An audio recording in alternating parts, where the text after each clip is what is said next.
Me chamo Cássia Aparecida da Silva. Meu nome artístico é Cássia Carvalho. Sou atriz. Bom, aqui Adriana Dalberto da Silva, nome artístico DJ Tano. Boa, sou Funk Boa, integrante do África Brasil desde 97. Eu sou o Crônica Mendes, eu sou rapper, sou produtor cultural, diretor musical.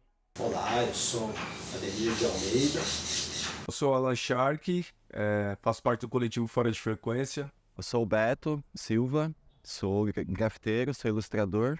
Eu sou Fábio Rezende, eu sou filho de meu pai metalúrgico, minha mãe também foi metalúrgica durante um tempo. Meu nome é Rafael Murayama, mais conhecido no meio do grafite como Nave Mãe.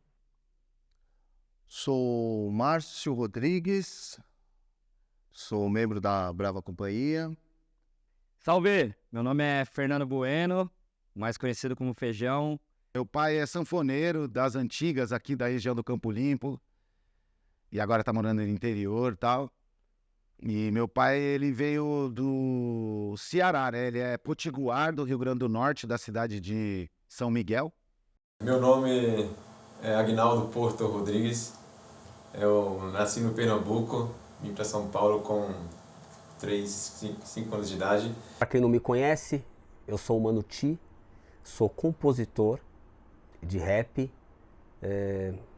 Posso me definir como um sobrevivente, tanto da vida em si, da quebrada, como um sobrevivente artístico. Meu nome é Alan Secato, sou formado como ator e hoje em dia eu trabalho com figurino. Então, meu nome é Wilson Lopes dos Santos, certo? Nascido 5/2/1977. Pai Antônio Antônio dos Santos, mãe Clotilde da Cruz Santos. Eu sou Luana Targino, tenho 35 anos. Sou Cristiana Aparecida de Souza, tenho 47 anos.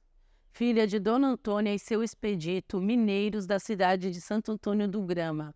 Salve, salve, galera! Muito prazer, meu nome é Débora Crespo, sou cantora, compositora, /rapper. Eu sou um artista que, tipo, não... Vocês podem ver que eu sempre tô de boné e camiseta preta, vocês já perceberam isso? Eu não me preocupo muito com a estética, sabe? Quando as pessoas perguntavam, era até um pouco vergonhoso você falar, eu sou lá do Capão Redondo, né? Uma por causa das brincadeiras, né? Nossa, você não tem medo? Né? Na época eu lembro que tinha saído uma reportagem da ONU, onde era o lugar mais perigoso do mundo, né? Então eu morava no lugar mais perigoso do mundo, né?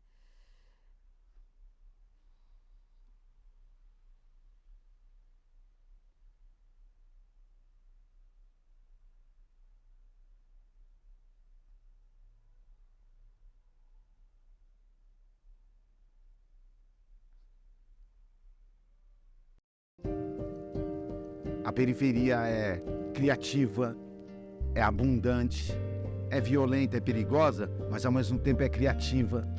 Existe um reconhecimento desse sujeito periférico, que são sujeitos que têm uma visão mais ampliada de levar essa questão periférica para o mundo, né? Então, da periferia para o mundo. Mas o que me remete a essa palavra, quando você fala sujeito, me lembra o elemento suspeito. Sujeito periférico, DJ Tano, às margens da sociedade, da quebrada, da ponte pra cá. DJ Tano é mais um deles, sobrevivente, guerreiro, de responsa e fazendo o máximo que pode aí para conscientizar quem cola comigo diretamente ou indiretamente. A gente tá fazendo a nossa parte e creio que bem feito aí. Sujeito periférico. Primeira vez que eu ouvi o termo foi com o Tiaraju. E foi lá no Sacolão das Artes, quando ele foi apresentar a tese lá, né, os olhos de fora da periferia, relatando o que era a periferia.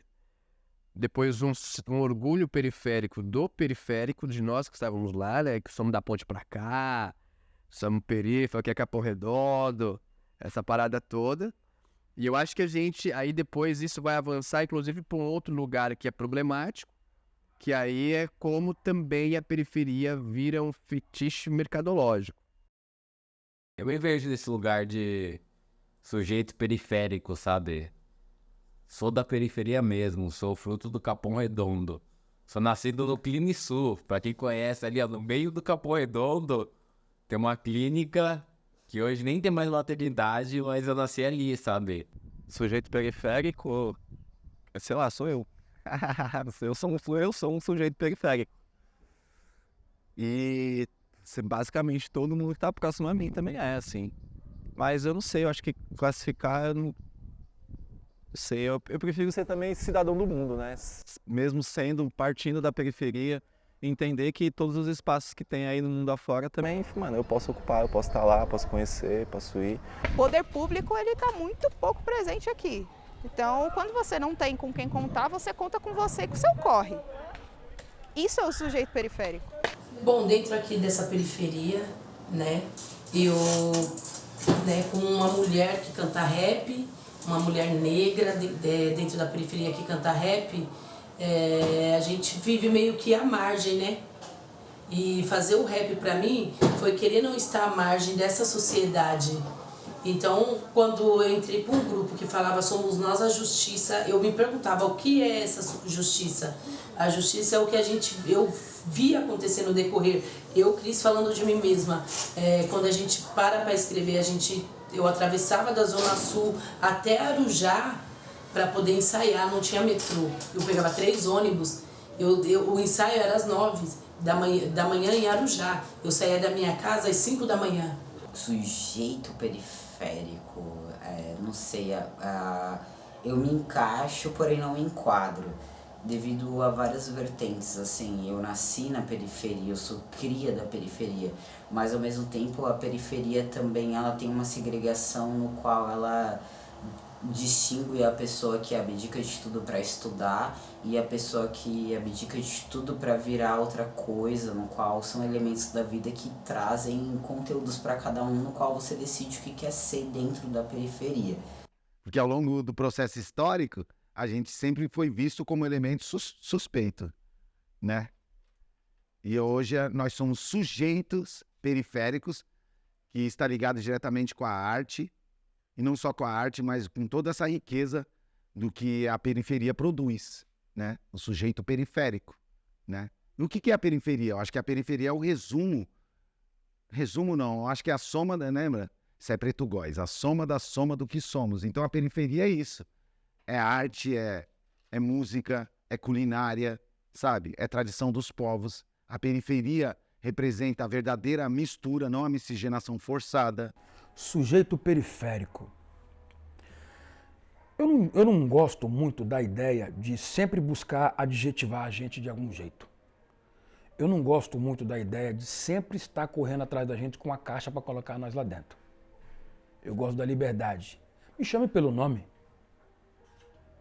Muito melhor. Se não sabe meu nome, pergunte. Pelo fato de eu sempre ter atravessado a ponte, eu me sinto até um pouco privilegiado, pelo fato de eu sempre ter frequentado, né, ambientes da classe média. E depois que eu me conscientizei do lugar que eu pertencia de verdade, que lá eu sempre fui um visitante, eu comecei a me posicionar. E sempre eu falava, eu moro na favela. E a primeira coisa que as pessoas falavam, mas você?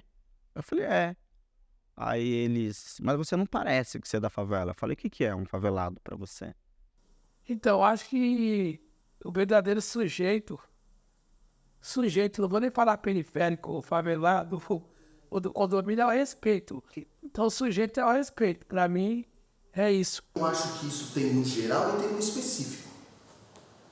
Então, assim, tem no geral o país como um todo e vai piorando conforme vai chegando nas periferias, no cantinho onde você vive. Então, você se acha o cocô do cavalo do bandido.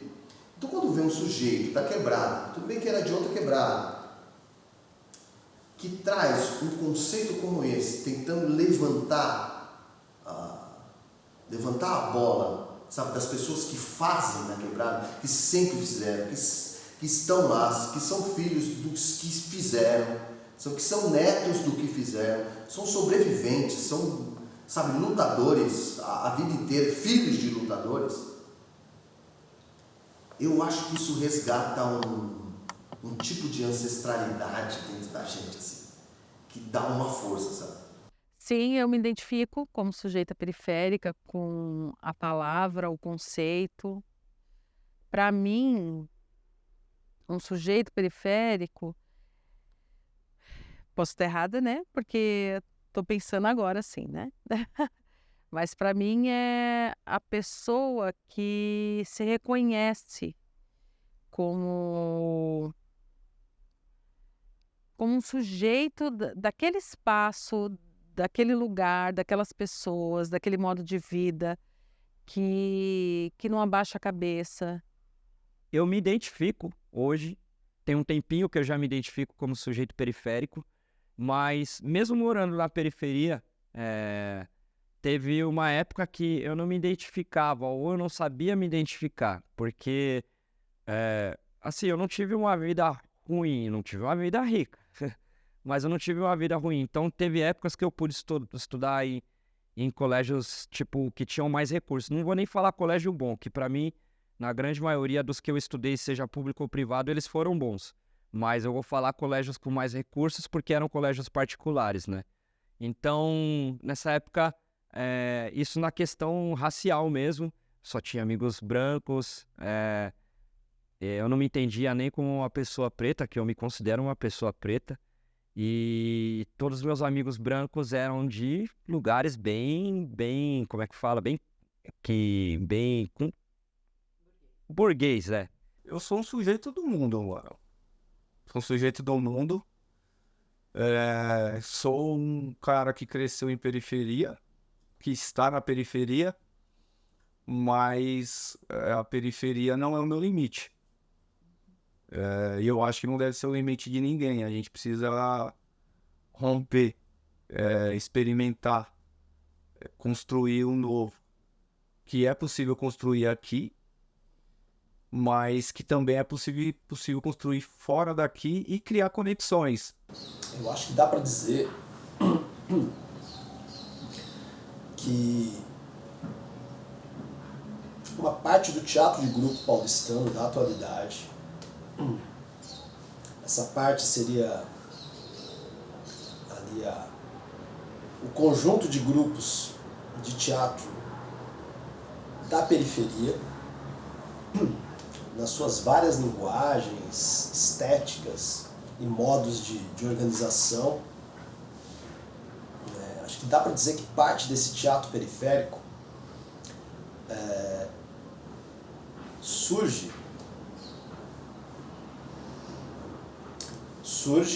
e faz parte hoje desse conceito, que é o conceito de sujeito periférico. Sou eu, somos nós, somos todos sujeito periférico, né? Sobrevivente da arte, do mundão que nos oprime essa porra todo dia, né? Somos sujeitos periféricos, né? Então estamos aí, né? Ao meu ver, sujeito periférico é uma palavra muito forte, um conceito para mim que é um pouco inadequado, porque sujeito, né? Sujeito é uma palavra muito complicada. Você é sujeito do quê? Você é sujeito a fazer, sujeito a ter, sujeito a viver? O que é ser sujeito, né? Eu me vejo nesse lugar de estar à margem da periferia, né? De ser um cara negro, ser um cara que me posiciono tanto politicamente quanto com qualquer coisa, sabe? Eu não sou um cara que... passo despercebido de... não sei muito o que o Michael faz, sabe? Como muito ele é, sabe? Eu sou um cara que eu tenho o meu jeito, sabe? Eu sou chato. A periferia é o berço, sabe? O centro está abandonado, a periferia hoje está em ebulição. Entende? Então, esse sujeito periférico, que sempre foi visto como marginalizado, até mesmo com uma visão ignorante, né, da visão da branquitude, hoje é o polo de criação. É da onde surgem as riquezas das quebradas pro mundo, tá ligado? Sabe, como eu falei, sabe, eles são poucos criativos. E da onde eles bebem na fonte? Onde é a fonte hoje? É a periferia. A periferia é o berço. A periferia é a fonte. A periferia hoje é o centro. O centro de tudo hoje é a periferia. Aqui onde é o caldeirão. É a ebulição. É o caldeirão das raças, é a ebulição, é o caldeirão que ferve. É daqui que surgem as ideias, caras. Tá ligado? Da onde que sai o dinheiro? Também. Você acha que a periferia também não movimenta milhões? Tá ligado? Da onde que eles se apropriam? Da onde que as pessoas saem pra trabalhar? Quem abre as lojas? Tá ligado? Pros grandes empreendimentos. Você acha que os Faria Lima ia funcionar se não fosse a quebrada que fosse lá trabalhar? A Paulista? Tá ligado? A periferia é o que move tudo. Se houvesse um movimento de direitos civis como existiu nos Estados Unidos e a periferia cruzasse o braço, hein, Michael? Você não acha que ia parar tudo? Ia parar tudo. Quando a gente fala de práticas colaborativas, eu vou traduzir aqui de uma maneira que quem está dentro do rap, do hip hop, vai mais entender. Então eu vou dar o exemplo que, para mim, na minha visão, é o exemplo mais claro e prático de colaboração e de colaborativo dentro do rap, por exemplo. A gente vem de um tempo em que era improvável que um artista escrevesse para o outro artista. A gente vem de um tempo em que, quando uma música era feita por dois artistas diferentes, era praticamente um fenômeno, um acontecimento, né? Você imaginar assim, sei lá, vou dar um exemplo aqui só pra gente se situar. Tim Maia cantando com Elis Regina. Era um puta do acontecimento. Não era uma coisa corriqueira, saca? Se acontecesse esse encontro.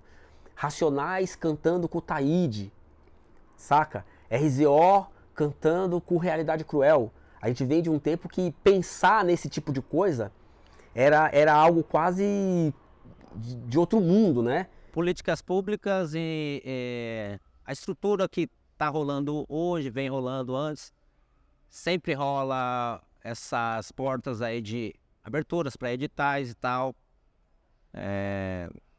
Hoje eu consegui ter mais acesso. Eu não sei se por falta de, sei lá, coordenação, como que funcionava antes. Sempre a gente tinha um projeto bom, uma sinopse boa e tal, se apresentava e não era aprovado esses projetos. Eu não sei como que acontecia como é que fala? Essa seleção de projetos lá. Hoje consegui ter mais um retorno e reconhecimento com projetos que eu passei a se inscrever em editais e tal. Mas antes eu achava muito fechado e rígido ali. E muita coisa acontecia e a gente falava, poxa, com um projeto bom e tal, e não tá rolando. Agora, acho que antes da pandemia, que começou a rolar algumas paradas que a gente foi reconhecido, não só eu, vários outros DJs sempre mandaram os elementos e tal. Eu acho que é mais que justo, que é uma verba pública que está lá, que tem que ser usada e ser bem distribuída, né, no caso. A cena independente que funciona é na base da troca de conhecimento. A Débora, ela pode não saber elaborar um projeto, mas ela pode ajudar na composição. Vamos chamar ela e aí a gente faz o projeto acontecer e é isso. Práticas colaborativas, né? Hoje eu estou dando uma aula numa ONG, no qual eu vejo muito fundamento em práticas, né? Práticas no qual você une todos que fazem parte da arte, que você unifica e você quer passar. Eu acho uma coisa muito favorável. Você tem que ter, como artista, algo que você tem que ter consciência de que o aprender demais às vezes engole você, né? Então passa. Eu acho que a gente tem que passar tudo isso que a gente desenvolve quanto ser autodidata ou não autodidata. Eu acho que colaborar com um outro artista e ter fundamentos primordiais no qual você sabe o outro não é fundamental, acho que para uma sociedade. Eu acho que rola muita coisa de colaborar com conteúdo de vida, de ensinamento, Eu tenho mestres nos quais, né, eu admiro muito, que me ensinaram e me deram dicas do que hoje eu sei.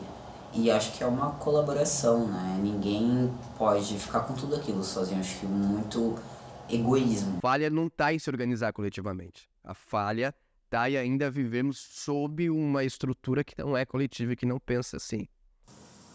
Todos deveriam colaborar. Não falo só com dinheiro, mas às vezes, que nem no 100% favela, acontece muito isso. Uns vai à rua, outros vai lá, os caras sabem que nós estamos cansados, as mulheres já sabem que de manhã nós vai estar morto, então a gente vai dormir, quando a gente acorda a rua está limpa. Ah, o outro tá vendo o cara brigando, os caras querem do corte, os caras vai lá, não vai brigar não, tio. Tá ligado? Tanto que a gente nem chama, nem gosta, nem que a corporação venha pra nossa festa. Nós mesmo faz a segurança, nós mesmo, tá ligado? Tem um cara fumando, mano, vai lá o cara. Porque existe um barato na comunidade que muita gente não entende. Só respeita o crime. A maioria das vezes o cara não respeita o trabalhador, não. A molecada, então tem que ter um cara do corre. Que eu fico revoltado com isso. Eu falo, porra, mas tinha que respeitar a dona Paulina. Tá com 70 anos, 60 anos, brigando, continuando. Que vai contar a história, a Corina. Essas pessoas que vão contar a história da comunidade. A gente luta para ser autossuficiente, né? Para ter a nossa própria base de subsistência. E a gente vive num mundo e num Brasil, num sistema capitalista onde que viver da arte é utopia. Então a gente tem que criar formas de subsistência para poder viver da nossa arte, sabe? E isso é a nossa luta, sabe? De poder fazer shows, criar produtos, que nem eu batalho muito para fazer livros, né? Espetáculos, sabe? Porque só vender a música é a nossa... É um filho que nasce, sabe? E viver de música no Brasil, independente do ritmo e do estilo musical, você sabe a dificuldade que é para viver da música. Então a gente tem que ter outras formas de criatividade. Então a gente faz livros, faz fanzines, faz cordel, faz quadros, né, Mirage? Cria totem, inventa o possível e o impossível para a gente buscar outros subsídios para a gente viver da nossa arte. Entende? Então esse eu acho que é o princípio básico de qualquer artista, de ter a sua própria base de subsistência, de poder viver da sua arte, daquilo que ele cria. Mas existem outras possibilidades, como você falou, do edital público, sabe? Eu não sou contra os editais, eu sou a favor dos editais. Se o edital é público, sabe? E quando se fala de edital público, é um dinheiro que vem do quê? Do nosso imposto. Toda a verba que é revertida para edital público, ela vem do dinheiro que a sociedade contribui, dos impostos, tá ligado? Então, por que não? A gente tem um projeto que é o coletivo Hip Hop Quilombola, sabe? Que não é um trabalho individual, é um coletivo, sabe? São várias mentes pensando juntos, de vários elementos. E por que não acessar os editais? Porque assim, eu tenho esse lugar aqui, a Dois Neguinho é uma realidade pra mim, porque na verdade isso aqui é uma construção de vários amigos com vários equipamentos. Já começa por aí, porque nem tudo isso aqui é meu. Isso aqui tem coisa que é Del Choque, tem coisa que é do Dico, tem coisa que é do Feijão, tem coisa que é do meu pai, tem coisa que é de amigo do meu pai, tem coisa que é de um brother que deixou aqui como uma construção que a gente está tendo hoje aqui de um podcast, onde tem um cenário aqui, sabe? E tá aqui, a gente está desfrutando disso também. Então acaba sendo uma construção coletiva mesmo. Ó, essa câmera é coletiva, porque eu não comprei ela, mas aqui eu posso usar ela. E assim, dou muito graças a isso, sabe? Enfim, tem várias coisas aqui que ela é colaborativa. E eu comecei a entender que, por mais que eu tenha bastante ideias, eu precisava aprender a organizá-las. E eu não conseguia fazer isso sozinho. Antigamente eu chegava no estúdio para produzir com a letra pronta, o instrumental já praticamente todo desenhado na minha cabeça. Aí as pessoas executavam aquilo que eu estava dentro da cabeça. E eu comecei a entender que isso era muito pobre da minha parte. Pobre no sentido de... a minha arte ela tinha muito mais a oferecer. Ela podia ser muito mais rica. E esse processo que eu fazia, esse individualismo que eu tinha, empobrecia a minha arte. Porque ela não permitia que as outras pessoas que trabalham comigo pudessem colocar também um pouco delas nessa arte. Acho que não se constrói nada sozinho, assim, também, nesse sentido, né, mano? Se faz, tipo, com a galera, né, junto também, né? Então, tipo, essa é uma parada bem bacana e tal, tipo, que não se... atrás de um grande artista, de um grande músico, sempre tem pessoas trabalhando e tal, trabalhando junto e tal, né? Produzindo. Um pouco disso. Tem que colaborar sim, tem que trocar um papo sim, tem que se reunir para poder falar de arte, de cultura, de literatura, de criação, tem que falar de os curadores, o pessoal que está cuidando dos grupos, o pessoal que cuida dos editais, os profissionais maravilhosos que praticam isso, que levam isso para dentro da quebrada. Eu acho que é aproximar. Para mim, a arte colaborativa, essa colaboração é o que vai manter a gente vivo. A colaboração, ela é fundamental para a gente subsistir. É difícil, porque tem muitos projetos bons sendo enviados, não só um, né? Então, eu acho que o método governamental aí, ele demora muito para dizer quem vai conseguir, para ver quem não vai conseguir. E na hora de exigir as coisas, eles exigem coisas que às vezes você não tem e precisa correr atrás. E se torna um pouco mais difícil. Eu acho que o sistema em si, ele dá uma dificuldade maior para que a gente consiga realizar as coisas que a gente precisa. Porque não é uma pessoa que tem sonho, não é uma pessoa que tem projeto, e sim várias. E quando eles vão responder esses projetos que estão sendo enviados, a análise, a gente não sabe qual que é a análise que eles usam, não sabe quem são as pessoas que estão envolvidas diretamente com os projetos que estão sendo encaminhados, e nem sempre é aprovado. As políticas públicas para fomento à cultura, elas existem, mas ela é igual a caipora, eu só não vi, entendeu? Porque é muito complicado, assim, de chegar. É muito importante esses editais, essas políticas públicas para a periferia, assim também como as políticas públicas culturais. Eu acho que é um dever do Estado maior promover isso. É um dever.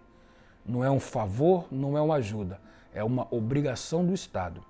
As políticas públicas são necessárias para esses trabalhos de pesquisa. Algumas pessoas podem falar, vocês estão mamando na teta do Estado, que foi sempre essa discussão de 4 anos agora aí, né? E na realidade não é isso, porque tem um retorno claro para a sociedade, assim, do que a gente já faz. E além disso, ninguém vai lá reclamar com as grandes empresas quando vão pegar o dinheiro do BNDES. Ninguém, porque o dinheiro está lá, é uma disputa. E eles sempre ganharam essa disputa, porque eles sempre estão pegando essa grana. Eu acho importantíssimo políticas públicas dentro dos projetos culturais, artísticos, musicais, enfim, seja de qualquer área que seja, teatro, seja educação, seja qualquer lugar que a gente vá se desenvolver, sabe? Eu acho que o governo tem por obrigação poder proporcionar um lugar onde as pessoas se desenvolvam. Na periferia, hoje, o edital cultural, né, no estado, por exemplo, ao meu ver, é uma coisa muito perigosa, é uma mão dupla, né? Você pode ter um acesso se você souber ler e escrever muito bem, fora isso você é excluído, né? E muitos editais, nem eu que tenho uma graduação de filosofia, eu consigo ter acesso, por exemplo, porque para mim também se torna algo muito além do entender do que foi preenchido na minha vida, né? Imagina aqueles que não conseguiram o acesso que eu tive, né? Para mim, políticas públicas são instrumentos que são desenvolvidos para que a gente transforme a realidade pública, a realidade das pessoas. Aí eu estou falando meio que o óbvio, né? Tá. Isso dentro do campo da cultura, na cidade de São Paulo, 2023, Brasil, Aí a gente pode dizer o seguinte, as políticas públicas de cultura que foram desenvolvidas ao longo dos últimos anos, talvez aí das últimas 2 ou 3 décadas, são instrumentos que transformaram a realidade da cidade no campo da cultura. Vem transformando, para ser mais específico. Sempre pensei em pintar em rua, e tipo, nunca pensei nessa questão, né, no começo, né? No começo a gente é vacilando às vezes, né? Depois aprende com os próprios erros, tá ligado, né? Então, só crescendo e evoluindo. Aí, tipo, eu comecei a pensar em estudar, né? Tipo, outro formato, fui em algumas reuniões, participei de alguns encontros em Sampa e tal, e fora também, tipo, saber esse contato tal, tipo assim, de editais, né? Fomento a arte, a cultura, e como fazer tal para poder utilizá-lo a meu favor também, né? Aí foi que tipo, eu conheci uma galera e tal, conheci o pessoal que escreve, que produz, né? Edita, algumas vezes saí já como proponente, fala, outros tipo assim, de auxiliar, tipo, convidado também. Mas também tem um outro lado desses editais e desses projetos, porque isso não é fiscalizado de uma forma presencial, né? Então existem grupos e eu trabalhei com alguns que pegam esses recursos, né, para montarem os seus trabalhos, mas de uma forma que não é para chegar na periferia, para chegar nas escolas, nos céus e mostrar um trabalho de qualidade, né, que venha a contribuir, adicionar, agregar, né, modificar e ser concluído de uma forma que tenha um poder mesmo, né, nessas pessoas, que tenha um engajamento, né, existe um pessoal assim que acaba pegando muito, que pega esses projetos de um jeito muito comercial, né, que tentam de toda forma não irem tão longe ali na periferia, né, não ficarem tão periféricos, para não ficarem tão longe de suas sedes, de suas casas e de suas vidas. E isso é ruim. E eu acho que a gente está dando um outro sentido para esse dinheiro que é público. Então eu acho importante, a gente tem a lei de fomento para a cidade de São Paulo, a gente tem um outro exemplo que é a lei de fomento às periferias e outra coisa, são leis que foram criadas, gestadas, pensadas, escritas pelos atores, artistas, trabalhadores da cultura, organizados coletivamente. Felizmente eu tenho acompanhado a evolução no que diz respeito às políticas públicas para a cultura, em especial cultura periférica, mas acredito que essa melhora deve ser consolidada e ampliada. É o que eu acredito que deva ser feito. Ali onde que a loja Cúpula Negredo era uma garagem, eu pedi R$35 pro meu pai. Falei, pai, vou montar um jogo aqui. Montei um joguinho de truco, não era bar, não era nada. Com R$35, eu fui multiplicando ele. Montei um bar, com o dinheiro do bar. Eu montei o disco do Negredo, que chama Mundo Real, o primeiro disco. Na época eu gastei 12 mil, de 2000 para 2005. Gastei 12 mil, independente mesmo assim, vendendo, fazia rifa, fazia muito jogo de carteado, né? E como eu escolhi ser independente, eu mesmo investindo na minha música, então eu parti por esse método aí e até hoje eu uso isso. Eu nunca participei, nunca me inscrevi, nunca pleiteei nenhum edital público de arte, nunca ganhei nenhum valor dos mecanismos de cultura que o Estado oferece, né, que são alguns e tem alguns bem importantes e tal. O Manuti nunca participou.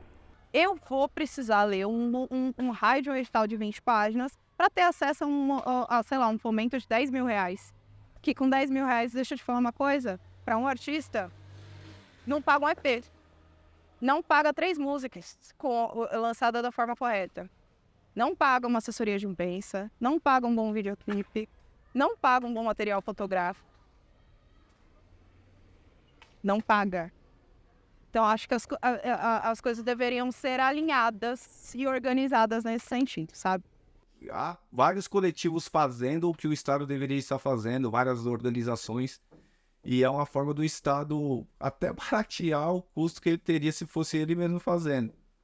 Então, é necessário que tenha muito mais grana voltado para grupos de periferia, para que os trabalhos possam ser potencializados e possam impactar positivamente as pessoas que moram nas comunidades e possam ampliar os seus direitos. Se a gente quiser provar que o mercado, o pretenso mercado das artes, né? Que eu odeio esse nome, mas o pretenso mercado das artes é impossível de acolher a força produtiva das artes, é só a gente fazer uma fila de atores na Rede Globo. Que a gente vai provar que ali é incapaz de absorver toda a força de trabalho que tem. Então, assim, se você não está na televisão, se não tem uma política no campo teatral para a cidade, no país, se você não tem um incentivo direto, democrático, de recursos para a cultura no país, se você não tem nada disso, você está sujeito a um trabalho extremamente precarizado. Né? Porque o artista, ele tem que ser reconhecido, ele deve ser reconhecido como um elo fundamental da formação de qualquer sociedade. A arte, ela oxigena, né? Ela fomenta pensamento, a arte fomenta a emancipação, a arte fomenta a criação, fortalecimento sociointelectual. É isso, as pessoas não têm condições de desenvolver seu trabalho e desenvolvem seu trabalho de uma maneira magnífica. Mas ela não tem o mínimo de condições, na verdade. Pensar que as políticas públicas chegam a gente através de editais, eu ainda acho muito burocratizado, sabe? Acho ainda uma barreira para chegar na galera da periferia, porque eu acho que é onde esses editais precisa acessar, precisa chegar, sabe? Eu acho muito importante, eu acho que todas essas leis, e se as pessoas não percebem isso, eu acho que elas tinham que perceber. Elas trazem esse lugar, sabe, assim, de falar assim, quem são vocês? Quem somos nós? Né? Quem somos nós? O que nós fazemos? Por que nós fazemos? Qual a relevância disso para a sociedade? Tem relevância? Não tem? Essa nova ação que eu estou propondo agora, qual a relevância dela? Como que eu posso tocar? Então, a gente que é da quebrada, né? A gente fala, onde eu toco? Para quem vai? As razões, os motivos históricos, os pressupostos com que essas leis foram criadas, elas, hoje em dia, há uma certa alienação sobre os motivos e sobre os pressupostos. E essa alienação é extremamente perigosa, porque perde o sentido histórico. Então, eu acho que tem se eu fosse falar hoje, o que a gente teria, uma preocupação que eu tenho, assim, como um trabalhador artista da cidade de São Paulo e também aqui do território, da Zona Sul, da periferia, é que a gente precisa conversar de novo. Porque eu acho que ainda é uma burocracia muito grande, né? E às vezes a pessoa acaba desistindo porque não é simplificado. Eu entendo que, por um lado, quando está mexendo com dinheiro também, dinheiro público, tem que estar tudo ali certinho, tal, pingos nos is. Mas tem muita gente que desiste, tem projetos lindíssimos e acabam desistindo pela essa questão de que é muito burocrático mesmo e a pessoa não tem tempo. O pobre não tem tempo de ficar parado ali, tipo, eu tenho 10 dias para ficar escrevendo. Não, filho, tem que trabalhar e tem que escrever. Às vezes chega cansado de ser, vou desistir disso daí, já era. O que eu acho que para mim serve, que eu carrego comigo para os trabalhos que eu faço, é que de alguma forma tem que me modificar. Se você não buscar algo para modificar dentro de você e no outro, parece que não valeu a pena, você só vai fazendo. Acho que o que eu carrego é mais ou menos isso, assim, o trabalho, qualquer que seja, precisa você precisa sair dele modificado, perturbadinho? É difícil falar, né, de valores e princípios, porque é muito pessoal, assim, né? Talvez o que você coloca como valores e princípios para outros não é, e pode ser desconstruído ou até uma afronta, né? Eu acredito que a minha arte tem muito a contribuir na construção de um futuro melhor. Um futuro esse que talvez eu não vá vivenciar. Talvez os meus filhos, os meus netos. Mas eu tenho obrigação agora, eu, Crônica Mendes, acredito enquanto artista, que eu tenho a missão de buscar transformar o futuro das nossas crianças, o futuro do nosso país, o futuro da gente enquanto ser humano. É utopia? É sonho? Pode ser. Mas é essa utopia, é esse sonho, buscar isso que me faz acreditar e essa busca é que me torna todo dia um ser humano melhor. É essa busca. Acho que os meus valores são os nossos valores, né? O tempo, o valor que está hoje aqui já é valoroso, já, na verdade, né?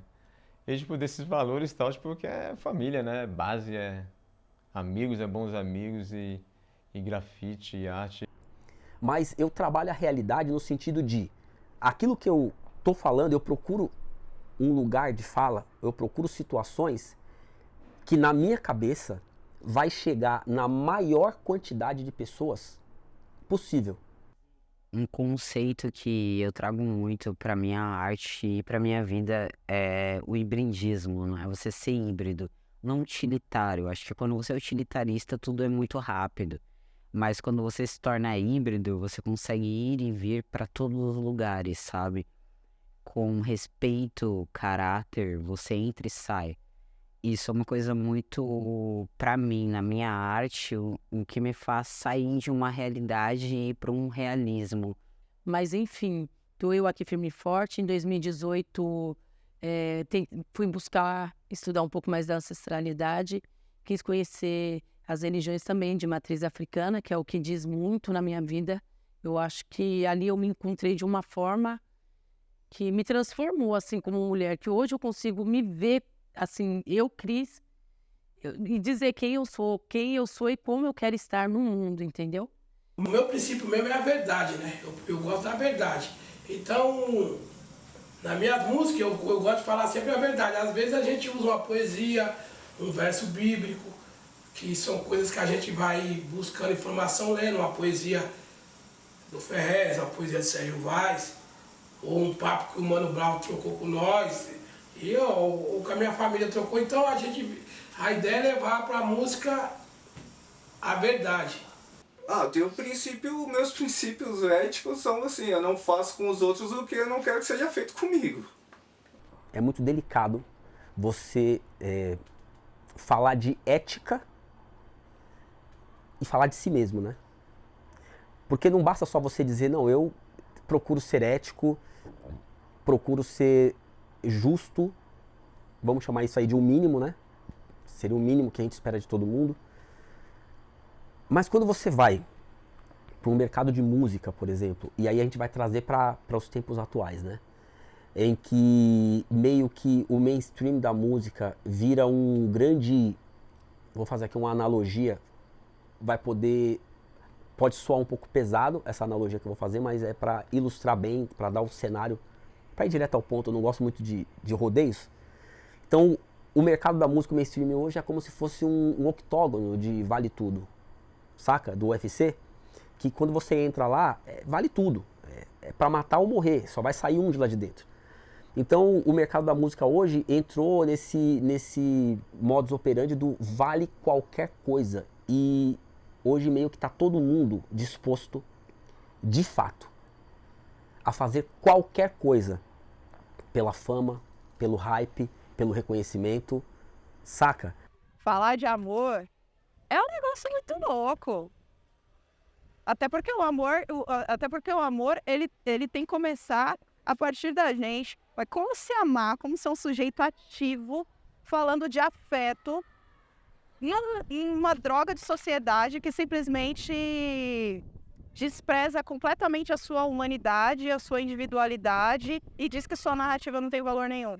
O meu maior princípio, com certeza, é a autenticidade. Eu preciso ser autêntica.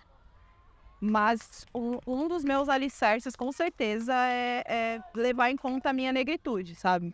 Ninguém nunca me perguntou, nunca nem pensei sobre isso.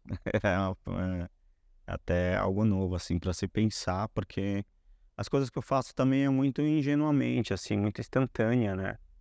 Então, eu não tenho muito planejamento da forma acadêmica, né? A periferia não tem muito isso. Então, como a gente tem as coisas muito mais na urgência, a gente não tem tempo para pesquisa. A gente vai direto para ação e depois a gente pensa vai ver os resultados. Talvez, para mim, um dos desafios é tentar identificar o que é esse lugar da arte e da cultura dentro da periferia, sem esse lugar elitista, né? Como é que essas linguagens afetam essas pessoas, atravessam as pessoas, sem aquele glamour do elitismo, de romantizar tudo e tudo é muito lindo. Tem um dramaturgo, poeta, ativista americano chamado James Baldwin, que ele tem uma frase que eu não sei se é exatamente do jeito que eu vou falar aqui, que os artistas estão aqui para tirar a sua paz.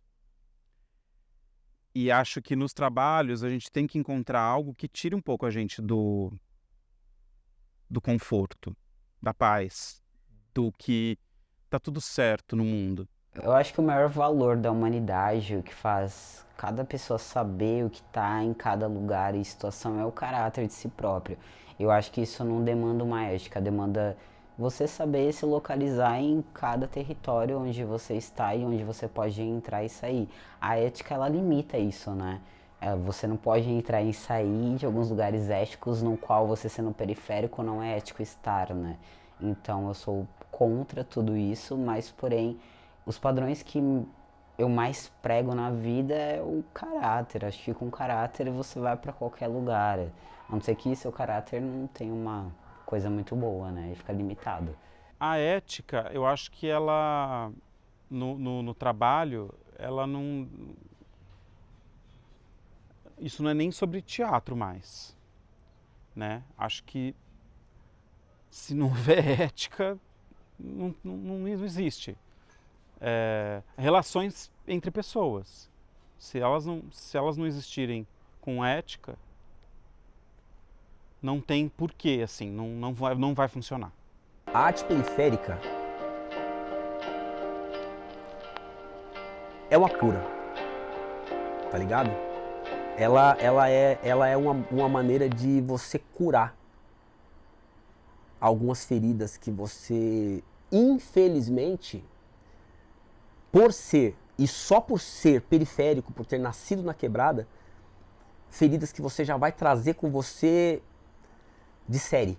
Ei preto, ei preta, você tem voz, você tá vivo e a gente tem que lutar por aqueles que tombaram, para que isso não se repita. Não pode esquecer. Tem que manter a sua indignação.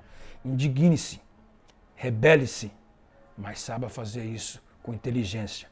Sobre a cultura hip hop, eu me identifico bastante, assim, o hip hop salva vidas, né? Assim como salvou a minha e salvou de várias outras pessoas. Quando você é da quebrada, você usa o mesmo material que o rap usa, entende? Que é o dia a dia, que é fazer esse raio-x da realidade e apresentá-la da forma estética que você escolheu. E aí o rap, né, dentro das categorias do hip hop, o rap fez parte da minha vida, assim, muito forte. Eu gostava muito, Racionais é lógico, assim, acho que tem todos nós conhecemos Racionais, mas eu ouvia muito Consciência Humana também, que era da Zona Leste, eu gostava bastante, assim. Então acho que teve esse, embora pra mim fosse proibido, meu pai não gostava que eu ouvisse rap, porque era música de ladrão. A Cris, com a cultura hip hop, certo? Que veio aí pra minha vida, né? Que eu tive conhecimento da cultura hip hop na minha adolescência. Nos meus 15 anos aí comecei ouvindo as músicas, aí depois fui dos bailes, aprendendo a dançar nas ruas. A cultura hip hop me livrou de estar em meios aos quais eu não gostaria de estar, porque a gente está na quebrada e a cultura hip hop salva, a gente sabe que salva. Eu acho que para além, a cultura hip hop em si, falando desde o grafite, desde o MC, DJ, é o que mais salva, é a cultura que eu vejo que mais salva, porque me salvou pessoas que vivem ao meu redor, certo? Vi muitas, posso falar aqui para vocês que existem pessoas que fazem parte do convívio, que hoje já são grandes empreendedores através da cultura hip hop. Mesmo que eu tenha meu trabalho solo, eu não fiz aquele trabalho sozinho. E os África, por exemplo, a gente em 2025 completa 30 anos, é um trabalho coletivo. O nosso projeto social que a gente desenvolve, que é o Hip Hop Quilombola, existe desde 2008. Uma criação do B-Boy Banks da família Backspin Crew, que era justamente para desenvolver os elementos e os projetos sociais na prática. Os África, em 1997, a gente entrou para posse e conceitos de rua. Os trabalhos de posse eram trabalhos coletivos. Então, se você for ver o hip hop, ele não existe sem um outro elemento. Eu consigo ir num show de rap. E ainda hoje, em alguns shows de rap, só aparece o rapper. Tá ligado? E o DJ fica no fundo. Eu não consigo entender isso. O rap, o hip hop, a música fez com que eu conseguisse colocar para fora toda a dificuldade, mágoa, alegria e conseguir fazer isso através da música. Porque o hip hop é uma base que ela consegue abranger tudo quanto é sample, tudo quanto é público, tudo quanto é dança, porque é uma cultura que ela vive de constante movimentação, ela não fica parada. Se você é do balé, você pode dançar. Se você é desenhista, você pode pintar na parede, já se torna um grafite.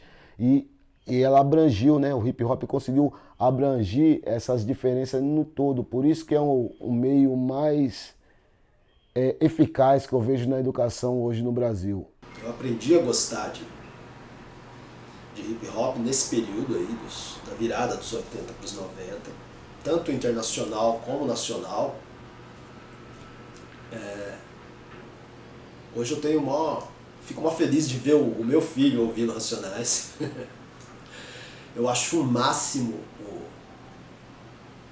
o livro, inspirado no Sobrevivendo no Inferno, ser uma bibliografia obrigatória em alguns vestibulares. Eu acho isso assim, fantástico. Eu assisti a aula dos Racionais lá na Unicamp, assisti online. Me emocionei muito, achei muito bonito o jeito que eles organizaram essa aula lá, porque foi uma aula em que as pessoas jovens foram lá dar depoimentos e dizer como Racionais mudou a vida deles. E mudou a minha também. O que me incentivou mesmo a entrar na cultura hip hop foi minha prima Irani, que ela trouxe um vinil chamado Som das Ruas, que na época tinha N. Dinaldinho, os Metralha, tá ligado? E eu ouvi no Som das Ruas o rap chamado Abolição. Eu e o meu primo Claudinei, que já é falecido, né? Filho da dona Marina, a gente ficava dublando esse rap. Se hoje eu pareço vilão pra você, é porque antes não me deram chance de vencer. E aí a gente começou a dublar esse rap aí. O rap, praticamente ninguém conhecia rap. Eu mesmo não conhecia. Meu pai ouvia em casa, era Bezerra da Silva, minha mãe ouvia Amado Batista e ficava nisso. Pra mim, a cultura hip hop é uma formação, né? Eu acho que antes de tudo assim, né? Todo esse processo que eu falei anteriormente, ele estava vinculado à cultura hip hop. Eu acho que diferente do que acontece hoje, lá no final dos anos 90, que é o período que eu começo a ter contato com a cultura, com a cultura urbana, mesmo falando de skate, de grafite, né, de qualquer outra coisa, os encontros estavam pautados à cultura hip hop? O hip hop, pra mim, é um alicerce de vida. Eu cresci ouvindo muito rap. Eu cresci indo pra campus, vendo o jogo de várzea da região, numa periferia no qual era sabadão, o time de várzea ganhava e o rap rolava e eu via grafiteiros fazendo intervenções no meio da quadra do time de várzea. Isso pra mim fundamentou um pouco do que eu queria também e do que eu pretendia quanto à arte, assim. Pra mim, o hip hop ele é uma base do grafite, como sempre foi. É tudo interligado. Então, quando eu decidi pintar na rua, eu muito pensei na minha infância, quando eu ia ver os times de várzea jogando, o grafiteiro fazendo grafite ali naquele campo, no meio da periferia, e todo mundo reunido, fazendo um churrasco, celebrando, né? Porque é uma celebração aquilo, quando o time da sua região, dependendo do bairro que tu mora, ganha, é uma celebração, né? E eu cresci nesse meio, e ver aquilo pra mim foi um fundamento artístico de falar, eu quero pintar na rua, eu quero pintar na favela, eu quero pintar no beco, eu quero pintar na viela, eu quero pintar no campão, eu quero fazer parte de tudo isso. Eu fico até emocionado assim pra falar da cultura hip hop, porque realmente foi conhecê-la e passar a viver ela foi muito libertador, sabe? E até hoje. E aí o Zulus África começou a mostrar esse universo da música preta de verdade, da raiz da música preta norte-americana e estadunidense. E aí os África Brasil vem justamente dos Zulus África. E aí a gente montou um grupo, e aí a ideia era de falar da história do Brasil, partindo da herança estadunidense, do funk, do original funk, certo? Da luta dos povos afro-americanos, né? Principalmente da luta dos direitos civis, né? Malcolm X, Martin Luther King, toda essa luta dos Angela Davis, toda essa luta dos militantes da cultura preta estadunidense, mas com a mistura brasileira. Então, a gente colocou os África Brasil. Também, e ele também tinha um conhecimento muito profundo também da música preta, da MPB, né? Da MPB brasileira, da música preta brasileira. Gostou? A periferia acho que é um dos grandes berços, né, da arte em São Paulo no geral. Nossa, tem vários artistas aqui, mano, cabuloso, pesado, mano, que se o pessoal lá fora conhecesse, puta que pariu, ia ser tipo jogador de futebol caro, né, 1 milhão, o cara levar o cara pra Europa, moleque. E isso é que eu vejo, é o nível que tá, né. O hip hop, pra mim, assim como eu digo o que a cultura e a arte é na quebrada, que é uma cura, o hip hop, ele é a minha vitamina, tá ligado? Ele é o que me mantém vivo, me mantém lúcido, me mantém forte, me mantém ativo, me mantém motivado. O hip hop me mantém combativo, o hip hop me mantém inspirado. E o hip hop me mantém também colaborativo com os meus. Em rua, né? Que hip hop pra mim é tipo como se diz, uma das partes da minha caminhada, né? Pra mim é a minha religião, né? Se não tivesse conhecido o hip hop, então não seria o que eu faria. Essa é a verdade, porque é um complemento, né? E foi um dos elementos, uma cultura que me abraçou, né? E tipo, que eu dizia até salvou, na verdade, né? Meu coração pulsando firme e forte na missão, acreditando em dias melhores que virão. Avisa lá, que é pra ninguém se esquecer. Os quilombos, os saraus preparados, vem ver. A guerra você vence primeiro na mente. Se a rua te ama, você sabe como ela se sente. Ao ver vários guerreiros tão a sós, se perdendo até a voz. Muitos são o próprio algoz.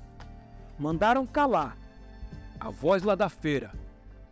Não pode gritar que tem fatura pra mesa. E os moleque arrepiando no asfalto. Se é reflexo, não sei.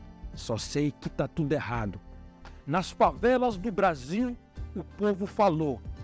A cultura é nossa, doutor. É rap nacional nas fitas cassete, é rap Brasil, funk em prol da plebe. Meu coração segue pulsando firme e forte na missão, acreditando em dias melhores que virão. Avisa lá que a favela não tá só, ó nós aqui, preparados pro pior. Avisa lá que é pra ninguém se esconder, ó nós aqui, favela, preparados para vencer. Muito obrigado. O que vem a partir de nós é muito melhor do que nós. E isso é muito satisfatório de ter essa consciência, dá um alívio. De que o mundo vai ser bem cuidado. Viva em paz. Fica de boa. Faz seu corre. Eu costumo sempre agradecer todos os momentos, né? Ou todos que eu lembro, né? Nem sempre a gente lembra de agradecer, né? Mas eu costumo agradecer todos os momentos que eu vivo, assim, olhar para cima, olhar para o céu, olhar para os amigos. Então, primeiramente, eu quero ser grato com vocês que estão me gravando aqui, que me convidaram para mostrar um pouquinho da minha história. E eu queria dizer para a galera que está assistindo, é meio clichê isso, é meio coach, né? Principalmente o povo periférico que está assistindo, que se identificou com a minha fala e com a fala de tantos outros que vão passar por aqui, é que assim, não desista, não desista. Quero deixar aqui um forte abraço a todos vocês, todas as mulheres, homens, mulheres trans, homens trans. Quero desejar amor, quero desejar respeito, certo? Acho que o respeito é o princípio ali, porque quando a gente consegue respeitar o próximo, a gente consegue conhecer a história do próximo. A gente tem os nossos defeitos e qualidades, as pessoas têm defeitos e qualidades, e aí quando a gente aprende a se respeitar, pode ter certeza que a gente vai viver um mundo melhor, certo? Um mundo mais esperançoso, um mundo de diversidades, né? Porque tá aí, né? Então a gente tem que aí se unir, se abraçar e, mano, se respeitar e se amar. Vamos que vamos, acredito no amor. Para transbordar, precisa estar a colheita precisa estar muito bem, ou quer dizer, a produção, né, ela precisa estar muito bem alinhada, ela precisa estar cheia, né, para transbordar. Se ela tá em processo, você não transborda também, né? Então, acho que é isso. Eu acho que a vida é muito singela e curta. Cronos tem uma identidade muito cruel na superfície humana, no qual eu acredito muito assim, a arte, ao meu ver, é uma coisa que não tem preço, não tem valor. E quando você exige mercadoria de algo que é um sentimento posto visualmente em tela, você exige da vida muito mais, e aí você se cobra mais.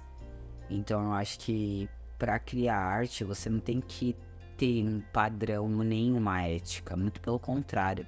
Você tem que fugir de tudo isso para tentar só liberar o que você tem para liberar ali, porque senão você se torna corrupto do sistema, da ética e de todos esses fatores no qual você vai só reproduzir o que já tem. Obrigado pelo espaço da gente poder comungar a palavra, compartilhar a visão de mundo. Não falei de verdades, de donos da verdades. Falei de visão de mundo.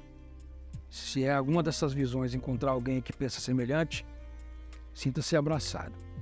Se alguma dessas opiniões encontrou alguém que diverge, sinta-se abraçado e meu ouvido está aqui para te ouvir também. Que através da minha música você possa se conectar e que a gente possa se conhecer. E fugir do campo de convencer alguém. A gente não está aqui para convencer ninguém. A gente está aqui para colocar ideias sobre a mesa, trocar experiência. E a soma de experiência fazer a gente um ser humano melhor. Porque transparecer no conhecimento, o respeito, o amor ao próximo aí pra gente poder se entender e viver melhor nesse mundo que é complicado, né? Hoje em dia se perde a linha ali facilmente ou no trânsito, então eu acho que a parte de se conscientizar é um dos focos, né? Ter amor ao próximo ali, respeitar para poder seguir em frente aí nesse mundão louco que a gente tem. Fechou? Esse é o recado. Tá, a minha voz aqui é de a gente acreditar na gente. Eu sou um cara da periferia, preto, da Zona Sul de São Paulo, que acredita na gente, independente. Independente de CEP, cor, raça, na verdade, sabe?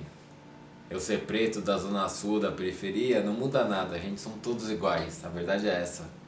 Então, a minha voz é exatamente desse lugar de que a gente pode ter uma existência boa na vida, sabe?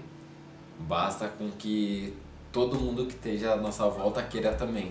Na minha opinião, a gente está perto de uma mudança estrutural muito interessante e que nós todos, a academia, os pobres mortais, nós vamos ter que nos juntar para dar a linha de um novo tempo, ou pelo menos do começo de um novo tempo. Eu tenho muito medo, e eu vou usar a palavra medo na primeira concepção da palavra, medo real, medo físico, medo geral, de como é que a arte, que a música vem sendo utilizada. Muitas vezes como pano de fundo para outras intenções. Eu acho que a gente tem que começar de novo a ter imaginação política. E o que eu quero dizer? Pensar para além do que está dado pra gente. Muita gente talentosa, muita gente inteligente, muita gente capaz, muita gente que com fome de viver. E isso, não deixa nada nem ninguém sepultar quem você quer ser. Porque quem você quer ser é uma distância entre quem você é agora e a atitude que você vai tomar agora para te conectar com ela. É isso. Vai pra cima, você consegue. Eu queria falar sobre o que você está produzindo agora. Que eu acho um registro bem bacana, bem legal. E esses registros, né, em audiovisual, assim, eles marcam a nossa passagem, né, pela vida, assim, marca o momento presente, né? E daqui a algum tempo a gente vai voltar desses vídeos e ver, e assim, é muito interessante ter esse material, né, gravado, registrado, enfim. Pra gente poder avaliar daqui um tempo aí pra frente, se realmente estava certo, estava no caminho certo, enfim, o que funcionou, o que não funcionou. E legal ter esse registro aqui atual, assim, bacana, e obrigado pelo convite aí também, de ter feito. Eu não sou o melhor, sei lá, orador, tá? Mas valeu também, a gente faz o que é possível também. Me preocupa demais, tem muita gente que tá pegando um microfone e subindo no palco para fazer coisas que não tem nada a ver com a arte, que não tem nada a ver com a música, principalmente no rap, tá ligado? Que tem fundamentos muito definidos, muito alinhados com as questões da quebrada e da periferia, né? O rap, o hip hop traz historicamente esses vínculos, essas bases e tal, e eu me preocupa muito alguns artistas, algumas pessoas se apropriarem desse espaço, se apropriarem dessa caminhada, se apropriarem dessa bandeira, pegam um mic e debaixo desse pano sobe no palco e na hora de entregar não entrega nada. Olhar pro lado, ver a pessoa sofrendo, zoada, com fome, sem um cobertor ali, mano, não dá pra ser uma experiência boa de achar que tá tudo bem, sabe? Não tá. Valeu, obrigado aí pelo projeto e tal. E boa sorte para todos, é isso aí. Façam arte e bebam água.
Beatriz Silva, eu sou profissional do teatro.